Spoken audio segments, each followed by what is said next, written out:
सगळ्यांचं मनापासून स्वागत आणि अर्थातच तुमचं मनापासून स्वागत. सगळे आनंदात आहात ना, मजेत आहात ना? आणि आपला नेहमीचा आपुलकीचा प्रश्न, हसताय ना? हसायलाच पाहिजे, कारण घेऊन आलो तुमचा आवडता कार्यक्रम. चला हवा येऊ द्या. तर मंडळी, आपल्या आजच्या कार्यक्रमाची सुरुवात इतक्या सुंदर नांदीनं झालेली आहे, यावरून तुमच्या लक्षात आलेलंच असेल की मराठी रंगभूमीवर सध्या ज्या एका नाटकाची जोरदार चर्चा आहे ते नाटक म्हणजेच नांदी. आणि या नाटकातले सगळे दिग्गज कलाकार आज आमच्या या मंचावरती आलेले आहेत. जोरदार टाळ्यांनी आपण सगळ्यांचं मनापासून स्वागत करूयात. या नाटकामध्ये राजा दुष्यंत ही व्यक्तिरेखा साकारणारे तुमचे आमचे सगळ्यांचे लाडके अविनाश नारकर सर आलेले आहेत. जोरदार टाळ्यांनी त्यांचं स्वागत. या नाटकात सुमित्रा ही व्यक्तिरेखा साकारणाऱ्या अश्विनीजी एकबोटे आलेले आहेत, त्यांचं स्वागत करूया. माधवी ही व्यक्तिरेखा साकारणाऱ्या स्पृहा जोशी सुद्धा आलेल्या आहेत. जोरदार टाळ्या. या नाटकात कृष्णाची भूमिका साकारणारे अजय पुरकर सुद्धा आलेले आहेत. जोरदार टाळ्या अजय सरांसाठी. सिंधूची भूमिका साकारणाऱ्या सीमा देशमुख सुद्धा आलेल्या आहेत. जोरदार टाळ्या त्यांच्यासाठी. त्यानंतर सैरंद्री ही भूमिका साकारणाऱ्या तेजस्विनी पंडित सुद्धा आपल्या या ठिकाणी आले आहेत. जोरदार टाळ्या त्यांच्यासाठी. नटसम्राट आप्पासाहेब बेलवणकरांची भूमिका साकारणारे शरद पोंक्षे सर आलेले आहेत. जोरदार टाळ्या.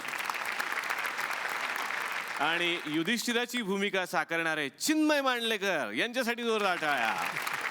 आणि या सगळ्या कलाकारांना एकत्रित आणण्याचं काम ज्यांनी केलेलं आहे, या नाटकाचे लेखक आणि दिग्दर्शक ऋषिकेश जोशी यांच्यासाठी जोरदार टाळ्या झाल्या पाहिजेत. ऋषिकेश सर, मनापासून तुमचं स्वागत. मला तुम्हाला विचारायचं की एवढ्या सगळ्या दिग्गज कलाकारांना तुम्ही एकत्रित आणलं, पण हे सगळं कसं साधलं?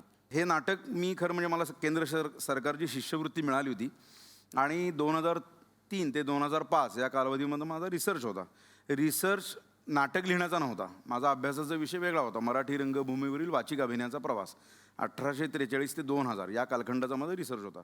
त्या निमित्तानं मला सगळी नाटकं अभ्यासणं गरजेचं होतं आणि त्याबरोबर इतर अनेक गोष्टी, अनेक चरित्र, आत्मचरित्र, त्यावेळेचा सगळा अभ्यास झाल्यानंतर मला त्या विषयाच्या अनुषंगानं माझं बाय प्रॉडक्ट त्या रिसर्चचं म्हणून हे नाटक मला सुचलं आणि ते मी लिहिलं. क्या बात आहे, क्या बात आहे. आणि मराठी रंगभूमीवरच्या नव्या प्रयोगाची ही नांदी म्हणायला हरकत नाही, जी तुमच्यामुळे होते. तुम्ही सगळेजण खूप छान दिसताय. मी तुम्हाला विनंती करतो, प्लीज तुम्ही आमच्यासोबत बसा. जोरदार टाळ्या सगळ्यांसाठी. इतके दिग्गज कलावंत आलेत माझ्या कॅफेमध्ये. माझ्या कॅफेची जाम हवा होणार आहे बाबा आज. उत्तम लेखक, दिग्दर्शक, अभिनेते म्हणजे सगळ्यातलं सगळं येणार आहे असं मी तरी म्हणतो. चिन्मय मांडलेकर आपल्याकडे आलेले आहेत. चिन्मय सरांचं मनापासून स्वागत. चिन्मय, मला तुम्हालाच विचारायचं की या नाटकातल्या व्यक्तिरेखेबद्दल पहिल्यांदा आम्हाला सांगा आणि तुमचा या नाटकातला अनुभव. व्यक्तिरेखा 2 करतो मी. एक कीचकवध या नाटकातला युधिष्ठिर आणि दुसरा चाहूल या नाटकातला मकरंद. आणि दोन्ही व्यक्तिरेखा खूप वेगवेगळ्या कालखंडातल्या आहेत. एक महाभारतातला, एक खूप मॉडर्न आहे, पण दोघांमध्ये सिमिलॅरिटीज आहेत काही. नाटकाचा अनुभव याच्याविषयी जर आत्ता मी बोलायला बसलो लिस्ट खूप मोठी आहे. मी एक पुस्तक लिहिणार आहे वेगळं. तो सतत लॅपटॉप घेऊन बसलेला असतो नांदीच्या प्रयोगात काय सुद्धा. काही म्हणजे हे तो सीन्स लिहित असतो. नाही, तुम्ही नांदीमध्ये स्क्रीन प्ले लिहिता सिरियलचे वेगवेगळे. एक्झॅक्टली. मी हे निलेश असं सांगेन की नांदी यानं नाटक का स्वीकारलं त्याची कारण मला नंतर कळली. मीटिंग करायला वेळ तर मला अनेक वेगवेगळ्या सिरियलचे निर्माते, ज्या सिरियल्सचे तो संवाद पटकथा लिहितो, त्या लोकांचे मला फोन येतात आणि ते म्हणतात की अरे तुमचं नाटक आमच्यासाठी फार फायदेशीर आहे, कारण महिन्यात 4च प्रयोग असतात आणि त्या 4 प्रयोगामध्ये तो त्या 3 तासामध्ये 18 मिनिटं स्टेजवर आणि उरलेल्या बाकीच्या वेळामध्ये सर्व सिरियलचे संवाद पटकथा मॅन्डेटरी पूर्ण होतो. आणि तो वेळ असा आपल्याला कन्फर्म मिळावा यासाठी त्यानं नांदी नाटक घेतलं. परवाच तो मला म्हणाला की 75 प्रयोगात 7.5 मालिका लिहून झाल्या. अरे निलेश, मी गेल्या 5 महिन्यात काहीच लिहिलेलं नाही शरद पोंक्षे सरांकडे मला यायचंय. तर आतापर्यंत ज्या तुमच्या सगळ्याच व्यक्तिरेखा सगळ्यांनाच आवडलेल्या आहेत, आमच्या मनात प्रत्येक व्यक्तिरेखेनं वेगळं घर केलेलं आहे. ही भूमिका साकारताय, या भूमिकेबद्दल आपण काय सांगा? काय नाही, हे नाटक मला जेव्हा फोन आला ऋषिकेशचा करणार का, त्याने मला पहिला प्रश्न विचारला की सगळेच कलाकार सुरुवात एकपात्रीय अभिनय स्पर्धेतनं करतात आणि तिकडे सगळीकडे सगळेजण नटसम्राट एकदा तरी करतात, तर तू पण केला होतास का? तर म्हटलं हां, मी पण केलं होतं. मग त्याने मला पुढचा प्रश्न विचारला, बक्षीस मिळालं होतं का? तर मी म्हटलं होतं का? तर मला बक्षीस मिळालं होतं का सांग. म्हटलं नाही मिळालं होतं. हां, मग तू माझ्या नाटकात बक्षीस मिळालेली माणसं नको होती. बघा, इथे कोणी बक्षीस नाही मिळालेली लोक आहेत. त्यामुळे नटसम्राट आलं. आणि मग बॅरिस्टर हे माझं खूप जवळचं नाटक आहे, ज्या नाटकात मी शांतू न्हाव्याचं काम केलं होतं. विक्रम गोखल्यांना, चंद्रकांत गोखल्यांना खूप जवळून त्या भूमिका करताना पाहिलेल्या होत्या. तो रोल मला करायची संधी मिळाली. त्यामुळं निर्माते आणि आमच्या दिग्दर्शकाचा आभारी आहे मी. खूप मजा येते काम करायला. क्या बात.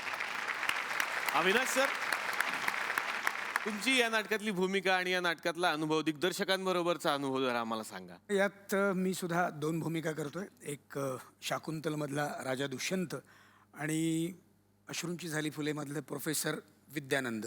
खूप वेगळा एरा, वेगळा काळ आणि कालखंड वेगळा आणि व्यक्तिरेखांचा चेहरा मोहराही वेगळा, असे 2 रोल करायला मिळत आहेत. ऋषिकेश बरोबर ॲज अ दिग्दर्शक म्हणून पहिल्यांदाच माझं काम करणं होतं. खूप एन्जॉय केलं. तेजस्विनी, मला तुम्हाला विचारायचं, तुमचा अनुभव कसा आहे या नाटकाबद्दल? खरं तर मी आणि स्पृहा याच्यामध्ये सगळ्यात लहान आहोत. म्हणजे ती माझ्याहूनही लहान आहे, पण वयाने, हं. वयाने कर्तृत्वाने नाही. या नाटकामध्ये मी 3 भूमिका करते. कीचक वधमधली सैरंद्री द्रौपदी, त्याच्यानंतर सखाराम बाइंडरमधली चंपा आणि बुद्धिबळ जब्बू, एकमेव कॉमिक असा आमचा प्रवेश आहे माझा आणि प्रसाद ओकचा, त्याच्यामधली नयनतारा. ह्या तिन्ही बंड पुकारणाऱ्या 3 स्त्री आहेत. एक धागा आहे जो त्यांनी गुंफलेला आहे प्रत्येक कॅरेक्टरमध्ये. थँक्यू ऋषी दादा. सीमाजी, तुमचा काय अनुभव? सिंधू, कावेरी आणि लक्ष्मी अशा 3 व्यक्तिरेखा ज्या मी सादर करते, त्या तिन्ही व्यक्तिरेखा अत्यंत सोशिक अशा व्यक्तिरेखा आहेत आणि मला ऋषीनी काय म्हणून कास्ट केलं असेल त्याच्यामध्ये. असं म्हणजे स्वभावाच्या विरुद्ध वगैरे काही दिलंय का? म्हणजे मी चॅलेंज होतो, चॅलेंज. चॅलेंज म्हणून मी ते घेतलं खरं तर, कारण मी काही अशी लाचार आणि सोशिक आणि अशी अजिबातच नाहीये. आणि ओव्हरऑल नांदी हा सर्वार्थाने उत्तम अनुभव आहे. अश्विन मॅम, तुमच्याही 3 भूमिका आहेत, तुम्ही काय सांगा? शाकुंतलमधली शकुंतला मी करते, अश्रूंची झाली फुलेमधली सुमित्रा मी करते आणि बॅरिस्टरमधली राधाक्का. या तिन्ही स्टाईलनी खूप वेगळ्या असल्या तरी त्याच्यात एक सूत्र आहे, ती म्हणजे त्या सगळ्या झिडकारल्या गेलेल्या आहेत. त्या दोन्ही, शकुंतलेलाही दुष्यंतने टाकलेला आहे, सुमित्रालाही नवरा सोडून आलेला आहे आणि राधाक्काचा नवरा तर गेलेलाच आहे. तर अशा प्रोसेसमध्ये सुद्धा मला वैविध्य खूप छान पद्धतीनं करायला मिळतं. मी एक तुला अनुभव सांगते. ह्याच वेशामध्ये मी अश्रूंची झाली फुले करते. माझे वडील पुण्याच्या प्रयोगाला समोर बसलेले होते आणि आमचा प्रवेश सुरू झाला आणि मधल्या ह्याच्यात बाबांनी माझ्या आईला विचारलं, या बाई कोण आहेत, खूप छान काम करतायत नाही. तेव्हा माझी आई एकदम थपकून तिने बघितलं, म्हणाले, अहो आशू आहे आपली. म्हणजे त्यांना या गोष्टीचा खूप त्रास झाला, पण माझ्यासाठी ती गोष्ट खूप महत्त्वाची होती की त्यांनी, माझ्या जन्मदात्या पित्यांनीच मला ओळखलं नाही अशा वेशात. अजय पुरकर, जे कृष्णाच्या भूमिकेत आहेत, तुमच्याबद्दल मला जाणून घ्यायचंय. या नाटकात प्रसाद ओक हे स्त्री भूमिकेत आहेत. हो. रुक्मिणीची भूमिका करतो प्रसाद. आणि हा प्रवेश ठरायच्या अगोदर ना हे सगळं वेगळंच होतं खरं सांगायचं तर. बसवायला घेतलं, ॲक्च्युली ऋषिकेशनी माझं संगीत सौभद्र बघायला आला होता, जे ज्याच्यात मी अर्जुन करतो, राहुल देशपांडे नारद करतो आणि आनंद भाटे कृष्ण करतो. तर तो प्रयोग बघायला आला होता ऋषिकेश. आणि तेव्हा असं त्याच्या डोक्यात होतं की अर्जुनाचा आणि सुभद्रेचा सीन करावा. आणि त्यानंतर माझ्यासाठी सर्वात छान गोष्ट घडली जेव्हा त्याने विचारलं, तू कृष्णाची पदक असेल का? म्हणलं म्हणजे काय, संगीत सौभद्रमध्ये सर्वात पॉप्युलर पदं ही कृष्णाचीच आहेत आणि त्या नाटकात आनंद गात असल्यामुळे ती पदं गायचा चान्स नाही. तर मग जेव्हा त्यांनी विचारलं की तू कृष्णाची भूमिका करशील, म्हणलं हो लगेच. खूप दिग्गज कलाकार आलेले आहेत. मनात सुद्धा प्रश्न तयार होत आहेत माझ्या. तुमच्याही मनात बरेच प्रश्न असतील, ते सगळे प्रश्न मला सगळ्यांना विचारायचे. पण काय, या वेशामध्ये ते बसलेले आहेत ना, त्यामुळे मी ना खूप असं राखून बोलतोय मनातून, काय बोलायचं आता, कृष्णाशी काय बोलायचं बाबा, म्हणून मी टेन्शनमध्ये झालो होतो. तर सगळ्यांना आता नॉर्मल वेशात सुद्धा आणूयात, देऊयात एक छोटासा चेंज.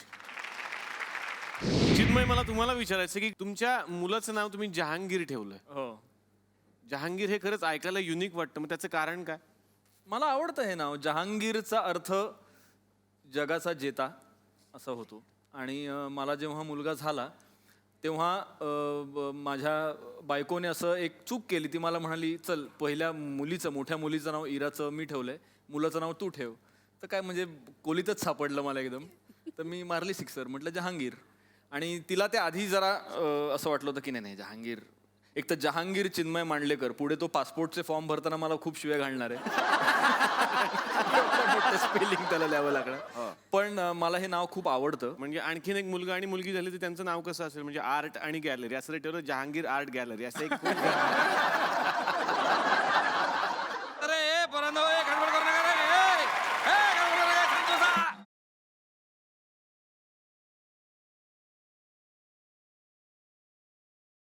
आज माझ्या सुकटवाडीचं भाग्य म्हटलं पाहिजे, कारण असे पंचरंगी व्यक्तिमत्वाचे लोक आज या ठिकाणी आलेले आहेत. मला अत्यंत आनंद होतो त्यांचं स्वागत करण्यात. सर, मी माझी ओळख करून देतो तुम्हाला. I am sarpanch of this Sukatwadi. So माझ्याकडे ड्युटी असते, कोणी म्हणजे माझ्या गावात पाहुणे आले तर त्यांचं स्वागत मी करतो. मला खूप आनंद वाटतो की असे वेगवेगळ्या क्वालिटीचे लोक आज माझ्या गावात आलेले आहेत. तर मी सगळ्यात पहिले स्वागत करतो माननीय श्री चिन्मय मांडलेकर सर यांचं. म्हणजे बघा, हे व्यक्तिमत्व म्हणजे एक प्रकारे हे मल्टी पिन चार्जर व्यक्तिमत्व आज या ठिकाणी आलेलं आहे. एका गाडीमध्ये एखाद्या चार्जरला आपण वेगवेगळ्या प्रकारचे मोबाईल लावू शकतो, त्याप्रमाणे हे व्यक्तिमत्व आहे. म्हणजे एखाद्या माणसाच्या अंगामध्ये किती कनेक्शन असावे वा, इतके कनेक्शन या माणसाच्या अंगात भरलेले आहेत. म्हणजे लेखन म्हणू नका, दिग्दर्शन म्हणू नका, कथा पटकथा संवाद म्हणू नका, पण ती ज्या कलेनं घराघरात पोचले ती कला म्हणजे डान्स.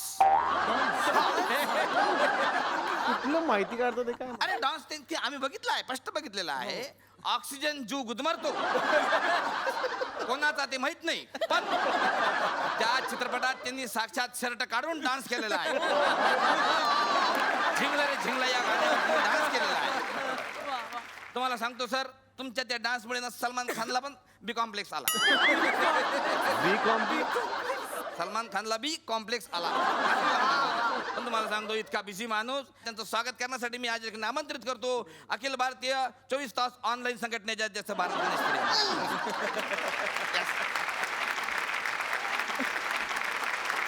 फोटो काढ. चिन्मय यांना पुढच्या त्यांच्या शूटिंगसाठी जायचं असल्या कारणानं आपण त्यांना इथून आत्ता रजा देणार आहोत. पण चिन्मयला मी विनंती करेन की चिन्मय, परत तुम्ही आमच्या कॅफेमध्ये या, आपण खूप मजा करू, खूप धमाल करू. Thank you so much. थँक्यू. तर चिन्मय मांडलेकर अत्यंत बिझी असल्यामुळे या ठिकाणी निघून गेलेले आहेत. पण आणखी एक महत्वाचं व्यक्तिमत्व या ठिकाणी आलेलं आहे, ते म्हणजे माननीय श्री ऋषिकेश जोशी साहेब या ठिकाणी आले. जोरदार टाळ्या त्यांच्यासाठी झाल्या पाहिजे. म्हणजे अत्यंत शांत स्वभावाचे, कधी कुठला शेटर बडबड न करणारे, किस्से सांगून कुठलंही वातावरण दूषित न करणारे माननीय श्री ऋषिकेश जोशी या ठिकाणी आलेले आहेत. मला खूप आनंद झाला. म्हणजे एक ख्यातनाम लेखक, दिग्दर्शक आणि पोटापाण्यासाठी कधी कधी अभिनय पण करणारे हे आज ऋषिकेश जोशी आपल्याकडे आलेले आहेत. ऋषिकेश जोशी यांची ओळख मी करून देणं म्हणजे एका साध्या शेपूच्या भाजीनं तांबड्या पांढऱ्या रस्त्याची ओळख करून देण्यासारखं आहे. पण असो, त्यांच्याबद्दल ओळख करून देण्याचं कारण म्हणजे त्यांचा अत्यंत गाजलेला चित्रपट आजोबा. आजोबा या चित्रपटामध्ये तशी तर मुख्य भूमिका एका बिबट्याची होती, पण त्या बिबट्याने दिग्दर्शकाला सांगितलं का बा, माझ्या सहकलाकार हा माझ्यासारखा दमदार असला पाहिजे, म्हणून त्यांनी बिबट्याने स्वतः ऋषिकेश जोशी यांचं नाव सुचवलं असं आम्हाला कळलं. कारण तो बिबट्या ऋषिकेश जोशी यांच्या प्रेमात पडलेला होता. कारण ऋषिकेश जोशींचा त्या बिबट्याने एक चित्रपट बघितला होता. तो चित्रपट म्हणजे इम्पेशंट विवेक. तर तुम्हाला सांगू इच्छितो का तो त्या शेटवर बिबट्या पण त्यांच्या इतक्या प्रेमात पडला होता, कारण ऋषिकेश जोशी त्या बिबट्याला पण किस्से सांगत होते. आता जे त्यांच्याबद्दल एक माहिती माझ्या हाती आली आहे की त्यांना एक हॉलिवूडचा एक चित्रपट मिळाला आणि त्याच्यात म्हणजे त्यांनी कधीही न केलेली अशी कोल्हापूरच्या माणसाची एक व्यक्तिरेखा ते त्या ठिकाणी करणार आहेत. शाहिद कपूरला पण त्यांनी कोल्हापुरी शिकवलेली आहे. कसं म्हणजे आमच्या त्या कमिनी चित्रपटात मी बघितलं आहे, प्रत्यक्ष शाहिद कपूर बोलला क्या होगा रांडेच्या.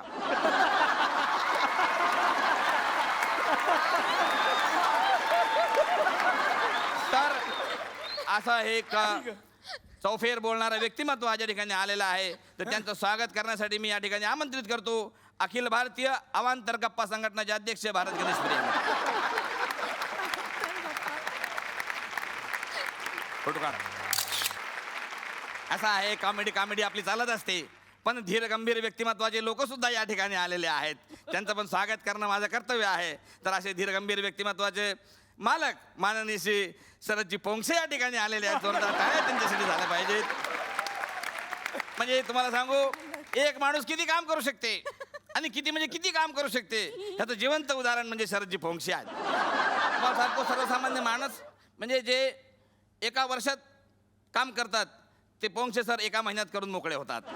इतकं त्यांचं म्हणजे चित्रपट म्हणू नका, नाटक म्हणू नका, मराठी सिनेमा म्हणू नका, हिंदी सिनेमा म्हणू नका, जाहिरात म्हणू नका, असे सगळे क्षेत्र जवळपास त्यांनी भूषवण्याचं ठरवलेलं आहे आणि ते अत्यंत चांगल्या रीतीने ते भूषवतात आहे. असं त्यांच्याबद्दल जोरदार टाळ्या झाल्या पाहिजेत.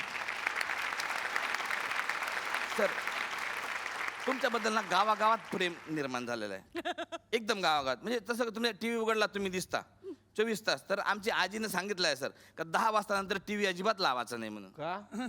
का म्हणजे आजीला वाटते का बा आपण टी व्ही बंद केला तेवढाच या माणसाला आराम भेटेल, झोपल हा माणूस.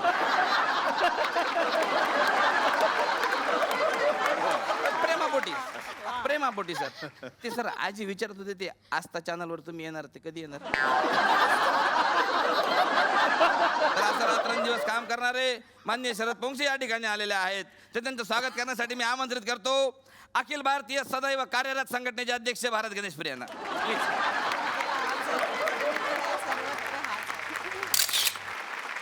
तर विशिष्ट खर्चातील आवाजाने लोकप्रिय असलेले अविनाशजी नारकर या ठिकाणी आलेले आहेत. अशी पल्लेदार ऐतिहासिक भूमीसाठी प्रसिद्ध असलेले नारकर साहेब आज या ठिकाणी आलेले आहेत. साक्षात ऐश्वर्या राय यांचे मिस्टर. काय बोलताय तुम्ही? रॉय काढा, रॉय फक्त. रॉय नको. नाही, त्यांच्या मिसेसचं नाव माहिती आहे मला, ऐश्वर्या राय नारकर. एवढंच आहे, रॉय नाहीये त्याच्यामध्ये. अच्छा रॉय नाही, अच्छा अच्छा ते वेगळं आहे डिपार्टमेंट. पहा सर, योगायोग बघा, लक बघा. म्हणजे त्या माणसाला ऐश्वर्या मिळता मिळता त्याचं करिअर संपलं, पण यांना करिअरच्या सुरुवातीलाच ऐश्वर्या मिळालेली आहे. वा, क्या बात आहे सर. असं द्या सर, लक राहतं. पण मॅडमचं आम्ही बघतो सर, इतकं भावनिक आणि सोशिक जे करतात ना सर, डोळ्यात पाणी येते हो सर. क्या बात आहे. माझी आजी तर म्हणजे हे गडवाच घेऊन बसते अशी डोळ, लगेच पाणी सर. दुष्काळ आहे ना सर, तेच पाणी आम्ही वापरतो. तर म्हणजे खूप खूप खूप बरं वाटते सर. सर म्हणजे मला एक क्युरियोसिटी आहे तुमच्या फॅमिलीबद्दल. म्हणजे राग मानू नका तुम्ही, पण तुमच्या घरात भांडणं होतच नसतील ना? अजिबात नाही. याला म्हणतात नशीब. इथं आमचं बघा, इतके वाईट दिवस आमच्यावर इतिहास वाटलं नव्हतं कधी. का? तुम्हाला सांगतो सर, स्विमिंग पूल मध्ये आंघोळ करायला जाऊ शकत नाही आम्ही. का का का? का? का म्हणजे शर्ट काढलं की पोरं ओरडतात, अरे हा पा तांबड्या पट्ट्याचा झेब्रा, तांबड्या पट्ट्याचा झेब्रा.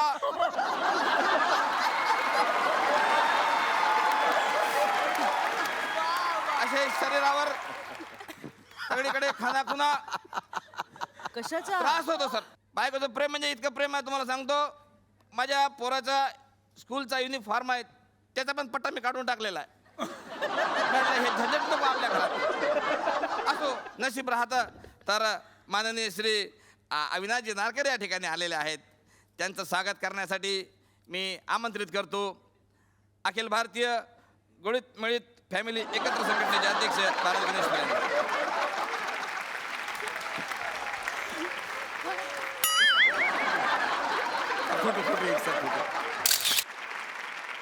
एक उत्तुंग व्यक्तिमत्व पण या ठिकाणी आलेलं आहे.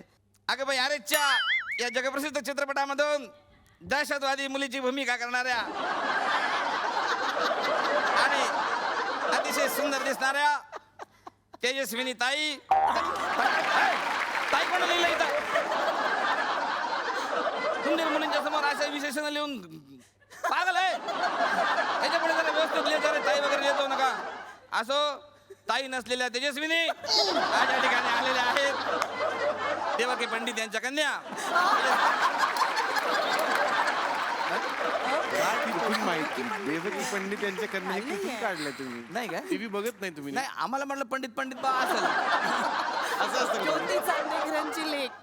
अरे हे वेगळंच नाव आहे. असू द्या असू द्या, म्हणजे असू द्या, असेल असेल काय हरकत नाही.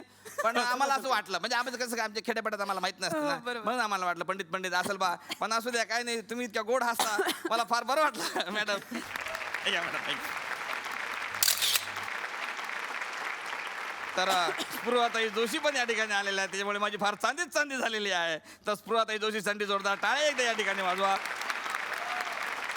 बघा म्हणजे कसं असते, लोक भोपळ्यातल्या म्हाताऱ्याची गोष्ट सांगतात, कोणी ते हिमगौरी आणि सात बुडक्यांची गोष्ट सांगतात, पण या बाईची हिंमत बघा, हे यांच्या लग्नाचीच गोष्ट सांगतात. खरं तर म्हणजे लग्नाची गोष्ट काही सांगण्यासारखं नसतं. चांगल्या घरातले लोक आपलं लग्न झालं हे लपून ठेवतात, पण ह्या बघा, ह्या लग्नाची एक नाही, दोन नाही, तिसरी पण गोष्ट सांगतात. तर अशा 3 लग्न झालेल्या स्पृहा जोशी या ठिकाणी आलेल्या आहेत.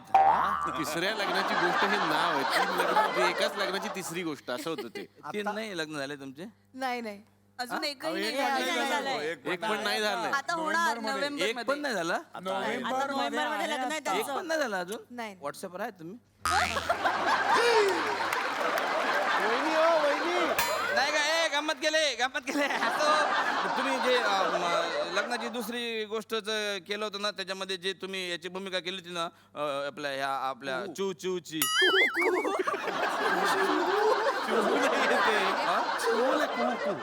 अच्छा कोंबडीची भूमिका जी केली होती, ते फार प्रसिद्ध झाली होती, खूप आवडली आम्हाला मॅडम.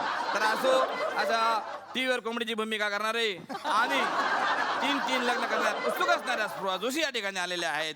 त्यांचं त्यांचं स्वागत करण्यासाठी मी या ठिकाणी आमंत्रित करतो अखिल भारतीय सामुदायिक विवाह मंडळाचे अध्यक्ष भारत गणेशपुरी यांना.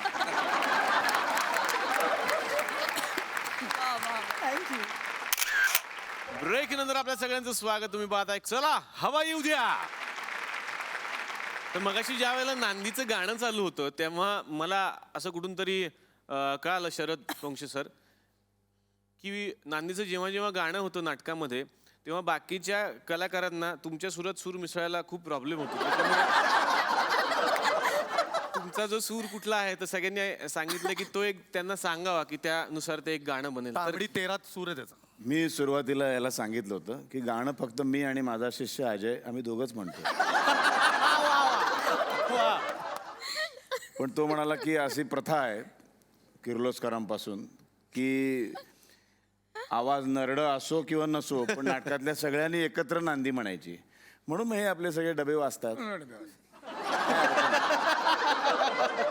तो माझ्या बाजूला चिन्मय, तो इतका भसाडा गातो अरे, म्हणजे एका कानात चिन्मयचा भसाडा आणि एका कानात तेजूची अशी चिचुंदरी आणि हे दुर्लक्ष करून मला नांदी गायची आहे.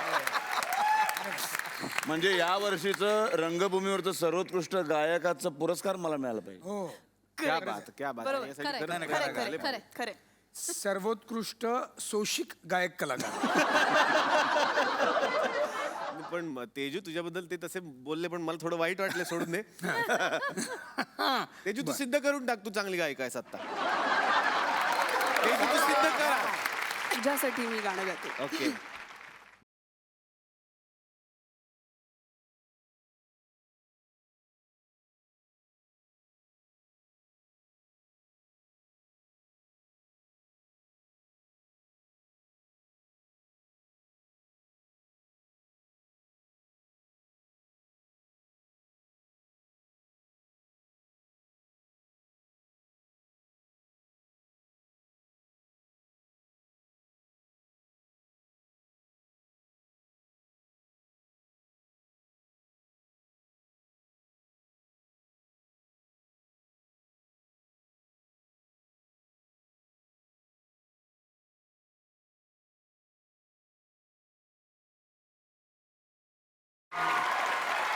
पण तेजू खूप छान गायली. ओरिजिनल गायिकेला नाही जमलेल्या जागा तू घेतल्यास मला. नकळतपणे झालंय ते, पण खरंच चांगल्या जागा घेतल्यास. एक मिनिट हे बाईंना काय बोलायचंय का? हा बोला. अरे बापरे, हा ऑर्केस्ट्रा आहे का? हे बघा, कार्यक्रम दिग्गज माणसांच्या सोबत चालू आहे. नाही, तुमचे पण जो काय येतोय तो गातोय. आम्हाला त्यांच्याबद्दल ऐकायचंय. हो, प्रेक्षक म्हणून आम्ही तुम्हाला देणार आहोत संधी. काय ऐकायचंय तुम्हाला? त्यांच्याबद्दल ऐकायचंय आम्हाला, सांग. गाणं हे त्यांच्याबद्दलच चाललं होतं आता. तिने तुझ्याबद्दल म्हटलंय हे गाणं. आमचं काय? कार्यक्रमात काय असतं, रसिक प्रेक्षक हे मायबाप असतात. काय काय म्हणतायत त्या? हे खूप होतं. तुम्ही कार्यक्रमाला काय येता एवढा आक्षेप असतो या कार्यक्रमावर? त्यासाठीच येते मी. घरी काही कामं नसतात तुम्हाला इकडे नाही येत आक्षेप घ्यायला कामं. येतात? खूप माणसं आहेत माझ्या घरी कामं करायला. बरं, इकडे ज्या दोघी मैत्रिणी बसलेल्या आहेत, एक दिग्दर्शकीय तक्रार आहे म्हणे की म्हणजे तेजस्विनी तुमच्यासाठी आणि सीमा मॅम तुमच्यासाठी की नाटकाच्या एकूणच डिझाईनमध्ये तुम्ही तुमच्या भूमिका अशा मुद्दाम बसवून घेतल्यात की जास्तीत जास्त शॉपिंग पण तुम्हाला करता यावं. तर हे काय आहे बाबा? ऍक्च्युली आता आम्ही इंदोरला जेव्हा गेलो होतो तेव्हा तिकडे 2 दिवसात 5 प्रयोग असतात. पहिल्या दिवशी 1.5 दिवसात ऍक्च्युली पहिल्या दिवशी 2 प्रयोग, दुसऱ्या दिवशी 3 प्रयोग. आणि आमची एंट्री साधारण नाटक सुरू झाल्यानंतर 40व्या मिनिटाला माझी येते, माझ्यानंतर हिची असते. तर त्यामुळे 3 प्रयोग म्हटल्यानंतर म्हणजे बॅक टू बॅक प्रयोग असल्यामुळे हे आपापले सगळे सुरुवातीचे सगळे लोक मेकअपला बसा, टचअप करा, कारण शेवटचा बुद्धिबळचा ह्याचा असतो प्रसादचा आणि परत त्याला रुक्मिणी बनायचं असतं, त्यामुळे तो परत तयार व्हायला बसायचा. आणि शरद दादाला निवांत वेळ, त्यामुळे शरद दादा VIP रूममध्ये जाऊन मस्त एक झोप काढायचा. तर आता राहिला प्रश्न माझा आणि सीमाताईचा. तर आमच्याकडे खूप वेळ असायचा, त्यामुळे आमचं असं ठरलं की आता इंदोरला आलो आहोत तर नमकीन घ्यायचं आणि मिठाई घ्यायची, तर ते घेतल्याशिवाय जायचं नाही. त्यामुळे आम्ही सगळ्यांची लिस्ट घेत होतो दोघी. प्लीज हे नोट करा सगळ्यांनी. सगळ्यांची लिस्ट घेतली आणि आम्ही त्या वेळेत शॉपिंगला गेलो. ते आणि त्याचं एक कारण असं आहे की ही जी 40 मिनिटांनी एंट्री वगैरे असते त्याच्या आधी एक प्रमुख हे असतो की प्रसाद ओक यांना तयार व्हायचं असतं बाई म्हणून स्त्री वेषामध्ये. आणि प्रसाद ओक स्त्री वेषात सजून स्टेजवर जाईपर्यंत आमच्याकडे साधारणपणे हेअर ड्रेसर त्याच्यानंतर साडी नेसवणाऱ्या बायका ह्या आमच्याकडे फिरकतही नाहीत. तर मग काय करायचं बुवा, मधल्या वेळाचा निदान सदुपयोग करू आपण असं म्हणून आम्ही ते गेलो होतो तिथे. सीमा देशमुख तिचा छंद म्हणजे ती सांगणार आहे सीमा हे की बॅरिस्टर नाटकाचा सीन सुरू झाल्यानंतर तिचं वेगळंच स्क्रिप्टिंग सुरू असतं. आपण एक उदाहरण, सीमा काय करते हे एकदा हा, तू बॅरिस्टरचा एक हे सांग.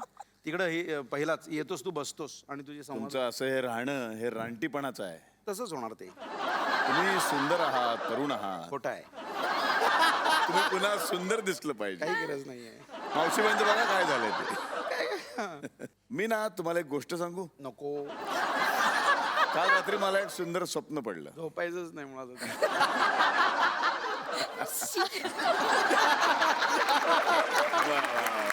हे असं कंटिन्यू चालू असतं विंगेत? कंटिन्यू सुरू असतं. बरं मी एकटाच असतो तिथे.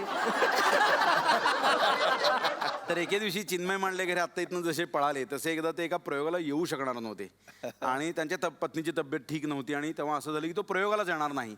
म्हणून चिन्मय करत असलेले दौरा अख्खा दौरा चिन्मय करत असलेले 2 सीन्स युधिष्ठिर हा शरद पोंक्षे आणि प्रसाद ओक यांनी चाहूल मधला सीन रेल्वेमध्ये तालीम केली यांनी. आणि प्रसादला खरंच तालीम करणं भाग होतं आणि ह्याला खाडीलकरांची भाषा येतच होती अंगभूत. प्रत्यक्ष खाडीलकरांनी लिहिलेला सीन आणि शरद पोंक्षेनी सादर केलेला सीन याचे 2 प्रूफ्स आहेत आपल्याकडे. साधारणतः हा याच्याकडे बरंच शब्द कीचकाचं म्हणायच्या ऐवजी तो कीटकाचं म्हणाला. तिथं सुरुवात झाली त्याची. आणि तरी सुद्धा त्या सीनला टाळ्या होत्या. आणि हा साधारणतः असं झालं की खाडीलकरांना वरनं लाज वाटली की अरे हे मला का नाही लिहिता आलं, हे शब्द कुठे होते. असा साधारणतः पण तशा एखाद्या सीनची जर घरात बसलेल्या प्रेक्षकांना थोडी झलक बघायला मिळाली, सगळ्यांना एक झलक जर बघायला मिळाली तर खूप छान होईल. मी काय केलं, मी असा एक कॉर्नर पकडला, बाकी गेलं तेल लावत. फिरू नका. मी फिक्स खेळे मारून उभा. पहिलाच प्रयोग औरंगाबादला हाऊसफुल. अत्यंत आत्मविश्वास ठेवून मी बोललो, हीच पोझिशन आहे. धीर गंभीर युधिष्ठिर. द्रौपदी तू पुन्हा अशी कधी वागू नकोस. असं काही नाहीये ना. अज्ञातवासामध्ये आपण ओळखता आलो नाही पाहिजे. कुणाला कळलं, काही कळलं नाही. लोकांनी कडकडून टाळ्या वाजवल्या. फक्त ह्या भीमाची वाट लागली होती. त्याला कळे ना माझं वाक्य येणार आहे का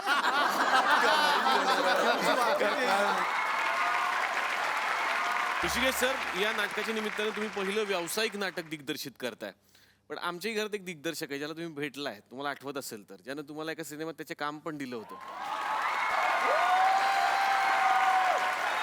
ओळखलत का थल मला डायलेक्टल आलाय कुणी ओळखलत का थल मला डायलेक्टल आलाय कुणी मला स्पॉट बॉयचा असिस्टंट केलाय यांनी. अतित्तन अतित्तन assistant Come on. Assistant okay action. अतित्तन काय ना तू हा silence silence on the floor please silence. नमस्कार मी एक सिनेमा खेळतोय थल एक रोमॅन्टिक सिनेमा आहे सिनेमाचं नाव आहे आई मिलन की लात लात लात नाही का लात ते बघा दिवस एक मिनिट अच्छा, रात. रात रात रात थोडासा उतरता प्रॉब्लेम आहे. त्याच्यामध्ये तुमच्यासारखा एक रोमॅन्टिक हिरो मला हवाय थल एक थीन माझ्यासारखा प्लीज थल एक थीन माझ्यासाठी कधी बघितलं मला रोमॅन्टिक तू? आले थल किती वेळा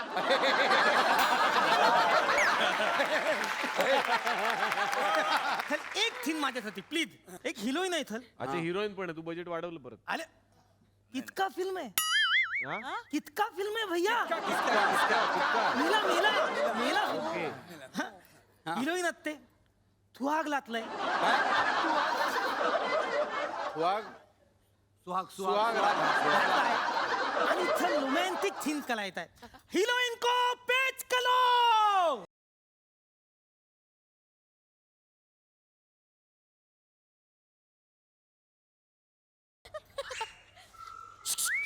हिरोईन आहे ना हेल्पलाइन आइटम आहे चल प्लीज चल प्लीज अरे आलतीत लेली कलो आलतीत लेली कलो हा हा हा जल्दी माहेरची नेसली गोधडी आहे ती. एक मिनिट. अरे काय आहे? हे चल लग्न म्हणता ना चल काय लग्न म्हणता? आहा क्या बात है कलक कलक कलक कलक थल लेरी गलते क्या एक मिनट थल ये देखो अभी आहा, जबरदस्त चल सुरू कीजिए डायलॉग डायलॉग डायलॉग. अरे थल बोलो बोलो हा काय बोलायचंय? डायलॉग आहे डोल्यात डोले घालून बघायचं आणि बोलायचं तुम्हारी आंखों में है थलाब की नमिया शराब शराब असतं ते. तुम्हारी मी आंखों में मी है सांगू का मी सांगू अरे अतितन सर सर तुम्हारी आंखों में है शराब की नमिया तुम्हारी आंखों में है शराब की नमिया पाहिले न मी तुला तू मला न पाहिले क्या बात है हाँ। पाहिली आहे, बर. तुम्हारे होठ जैसे गुलाब की पंखुड़िया बिजुड़िया बिजुड़िया बिजुड़िया असं सर वाजवणार रे फुकटाचे पैसे घेतात.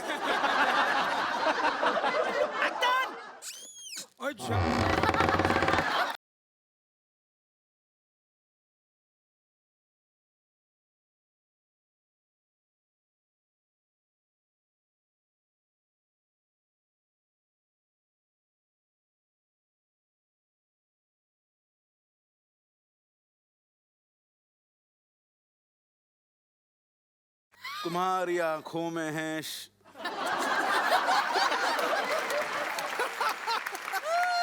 come on थल you can do it क्या बात है, क्या बात है, सर. तुम्हारी आंखों में है शराब की नमिया.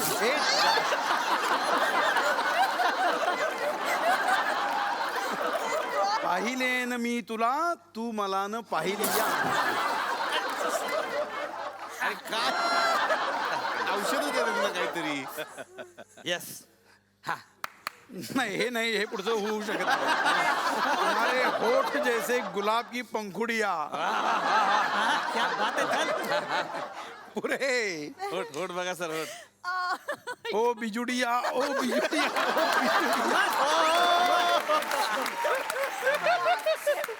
आक्षेप घेतला त्यांनी. जोरदार टाळ्या ऋषिकेश जोशी यांच्यासाठी झाला पाहिजे. मला उचलून घ्या ना. ही पहिली थॉट इथेच उचला आणि त्यांना नवऱ्यापेक्षा एखादा बिस्किटचा पुडा द्या म्हणजे गप्प बसतील त्या. शरद सरांकडे मला यायचंय. शरद सर तुम्ही अनेक नाटकं आतापर्यंत केलेली आहेत सगळीच अप्रतिम नाटकं आहेत पण एका विशेष नाटकाचा उल्लेख मला या मंचावरती करावाच लागेल. ते नाटक म्हणजे मी नथुराम गोडसे बोलतोय. विनय काकांनी ते दिग्दर्शित केलं होतं तर या नाटकाविषयीच्या आठवणी आम्हाला तुम्ही सांगा. विनय काकांच्या आठवणी खास करून आम्हाला ऐकायचं. विनय काकांच्या आठवणी अनंत आठवणी आहेत. पहिली आठवण म्हणजे 11 वर्षात 700 प्रयोगात इतक्या दिग्गजांनी कामाचं कौतुक केलं पण विनय काकाने कधीच केलं नाही. काय सांगता? कधीही मला आठवतच नाही की तो एका वाक्याने म्हणाला की शरद तू चांगलं काम करतोस.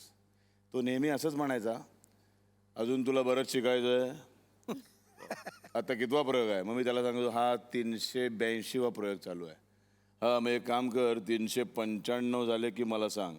96 ते 400 मी करतो, तू पहिल्या रांगेत बस आणि बघ, तुला कळेल मग काय कसं काम करायचं असतं. पण महाराष्ट्रातल्या अनेक कानाकोपऱ्यात जेथे विनय आपटे जायचे तिथली लोक, जेव्हा मी माझ्या कार्यक्रमाला जायचो तेव्हा ते सांगायचे की विनय आपटे आम्हाला शिबिरामध्ये याच्यात मार्गदर्शन करायला आले की असं सांगायचे की उत्तम मराठी कसं बोलावं स्टेजवर, अख्खं नाटक खांद्यावर कसं न्यायचं. तर बघायचं असेल तर नथुराम बघा, शरदचं काम बघा. अविनाश सर, मला तुमच्याकडे यायचं आहे की प्रत्येक माणसाची किंवा कलाकाराची सुद्धा ही इच्छा असते की मुंबईमध्ये आल्यानंतर आपलं एक स्वतःचं घर व्हावं. घराविषयी तुमची एक छान आठवण आहे आणि ती तुम्ही आमच्याशी शेअर करावीच अशी माझी विनंती आहे. आम्ही वैश्यवाणी असल्यामुळे लोअर परळला आगे दुकान आणि पिछे मकान हे आमचं राहण्याची पद्धत होती. म्हणजे जुन्या मांडण्या जर तू बघितली असशील तर पुढे विडी तंबाखूचं दुकान आणि त्याच्या मागे घर. त्या 350 स्क्वेअर फीटमध्ये आम्ही त्यावेळेला 14 माणसं एकत्र राहत होतो. पण मला सांगायला एक अतिशय आनंद होतो की त्या वातावरणामध्ये राहताना सुद्धा म्हणजे ऐश्वर्याबद्दल मला खूप आदर आणि प्रेम यासाठीच आहे की ज्या वेळेला आमच्या दोघांमध्ये हा संवाद झाला की आम्ही दोघांनी एकमेकांच्या प्रेमात पडलो आहे हे एकमेकांना कळलं न सांगता.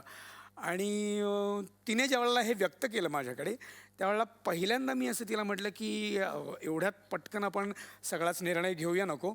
आत्ता दौऱ्यावरनं उतरलो दादरला की तू माझ्या घरी चल, घर बघ, घरच्या माणसांना भेट आणि मग त्याच्यानंतर आपण सगळ्या गोष्टी बोलू. मला अवी तुझ्याबरोबर लग्न करायचं आहे, त्यामुळे ह्या गोष्टी माझ्यासाठी काही मायने राहत नाही. आणि मला वाटतं तिथून मग पुढे एकदा हे इतकं मोठं घर तुमच्यासाठी ओपन असल्यानंतर मला वाटतं आता मला कुठल्याही कितीही मोठ्या घराची काही अपेक्षा राहिलेली नाहीये. कारण एक इतकं मोठं ऐश्वर मला जिकडे एकदा जोरदार टाळ्या झाल्या पाहिजेत ऐश्वर्या नारकर मॅम साठी सुद्धा. क्या बात आहे. ऋषिकेश, मला तुम्हाला एक म्हणजे मला खूपच कौतुक वाटतं तुमचं. म्हणजे तुम्ही अगदी प्रामाणिकपणे म्हणजे तुम्ही लेखन करता, दिग्दर्शन करता, लेख लिहिता, अपमान करता. या सगळ्यांतून तुम्ही अंघोळ कधी करता?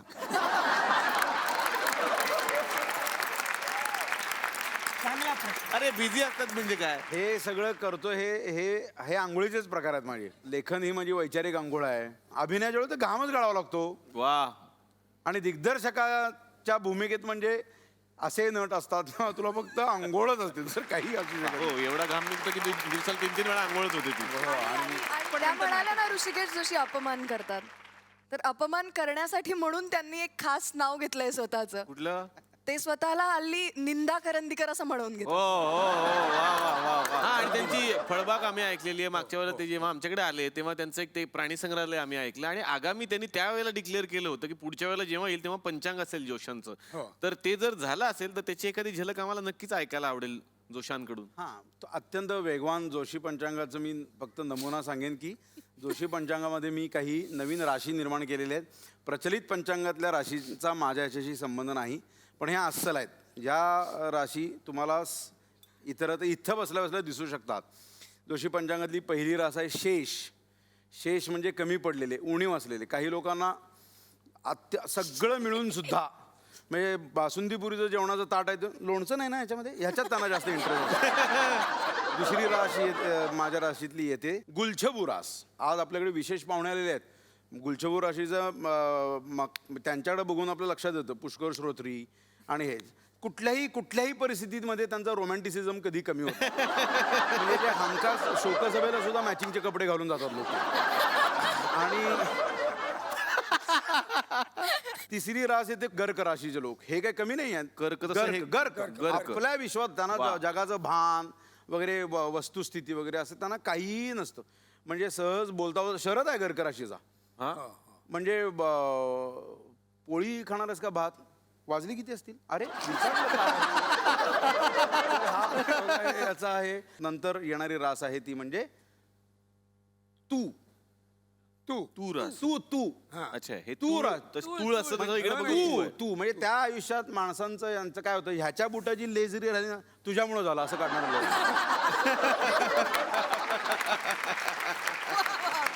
काही प्रॉब्लेम झाला तू त्याला समजा अशा माणसाला म्हटली की सॉलिड अरे गाडी तुझी, काय तुमच्या समोर काय, अरे तुझ्या गाडीचं कौतुक केलं लगेच तुमच्या समोर. स्वतःचा आनंद किंवा काय जे आहे ना ते सगळं समोरच्यावर ते त्याच्यात बघतात, त्यांना काहीही स्वतःचं नसतं. असा सर्व पद्धतीनं रिलेट होणारा हा जोशी पंचांगाचा माझा कार्यक्रम आहे. क्या बात आहे. ब्रेक नंतर आपल्या सगळ्यांचं स्वागत. तुम्ही पाहताय चला हवा येऊ द्या. आणि आता वेळ आली आहे या नाटकाच्या निर्मात्यांना या मंचावरती बोलावण्याची. आपण जोरदार टाळ्यांनी स्वागत करूयात चंद्रकांत लोकरे, संजोत वैद्य आणि प्रसाद कांबळी यांचं.